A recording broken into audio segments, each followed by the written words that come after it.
ल है गाइसहरू आज पनि जेठ 3 गते फेरि पानी हावाहुरीसहित पानी आउन सफल यहाँ काम गर्ने मिस्त्रीहरूले पानीमा बालुवा सिमेन्टहरू नभिज्ने ठाउँमा ल्याउँदै हुनुहुन्छ। यहाँ काम गर्नलाई यसो पाइपहरू हाल्नलाई तयारी गरिरहेको ठ्याक्कै पानी परिदियो। यो घरमा हो हाम्रो कर्मचारीहरू यहाँ माथि टपमा बसिराख्नु भएको छ। बिचरा पानी परिदियो ध्याक्क लाएर।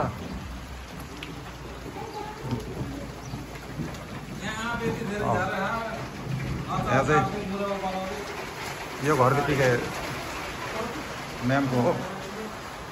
अनि हिजो 2 गते हावाहुरीले झारेको आँपको यहाँ मुख बन्दैछ। काट्ने मान्छे काट्दैछ। यहाँ काट्ने मान्छे चाहिँ घरभित्तिकै आन्टीको ट्यागको छोरी हुनुहुन्छ। यता चाहिँ ट्यागको हाम्रो बिग बस बस्नु भएको छ। अब के गर्नु, यस्तो छ गाइसहरू। पानी चाहिँ खत्रै परिरहेको छ है गाइसहरू हाम्रो एरियातिर। कञ्चन गाउँपालिका वार्ड नम्बर 1 स्थित फिलहाल अहिले चाहिँ पानी भरेर घरमै बसिरहेको अवस्था। ल ठिक छ, गुड गुड। यहाँ मिस्त्रीहरूले चाहिँ पानीमा लगेर भिजे बिचराहरू हेर्नु त यस्तो पानीले बिजोग बनाइदियो। पर्दैछ अहिले काम गर्ने हो। एकछिनपछि अरु साई बाबाको कपालले राम्रो छ। कपाल चाहिँ खत्रै हो फेरि हाम्रो मिस्त्री। यहाँ सेकेन्ड मिस्त्री हुनुहुन्छ, उहाँ चाहिँ खत्रै हेरेको कपाल चाहिँ डेन्जर छ फेरि भएको फेरि। एउटा बिग बस, यता चाहिँ छोटावालाका मिस्त्री। अनि यहाँ चाहिँ घरबुटी आन्टीको छोरीले बिचरा हिजो धेरै आँप झार्दैछ हावाले। यत्रो आँप खेर तेरो कपाल कोर्नु भ्याएन।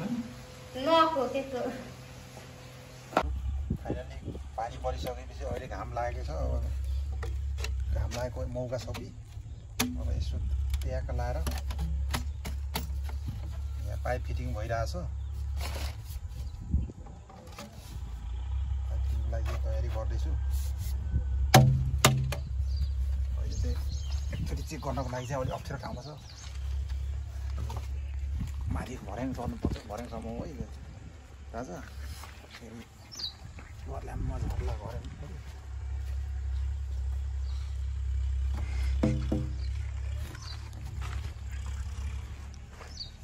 धेरै अप्ठ्यारो ठाउँमा छ फेरि यस्तो तार।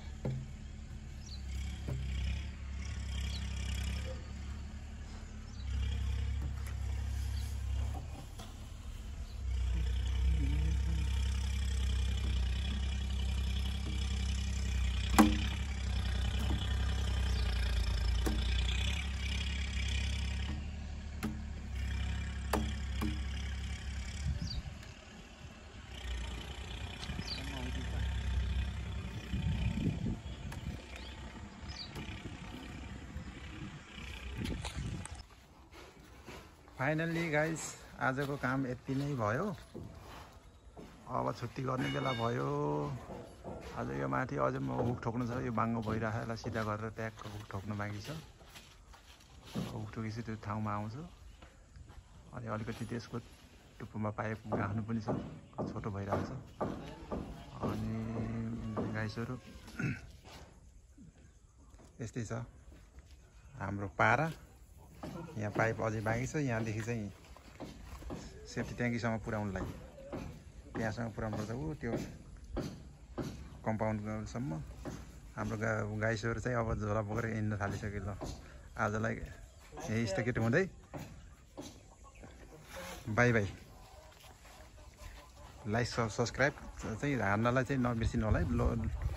लोभ नगर्नु होला। झ्याप हानिदिनुहोस्, केही जाँदैन। यसो सर सपोर्ट गर्नुपर्छ।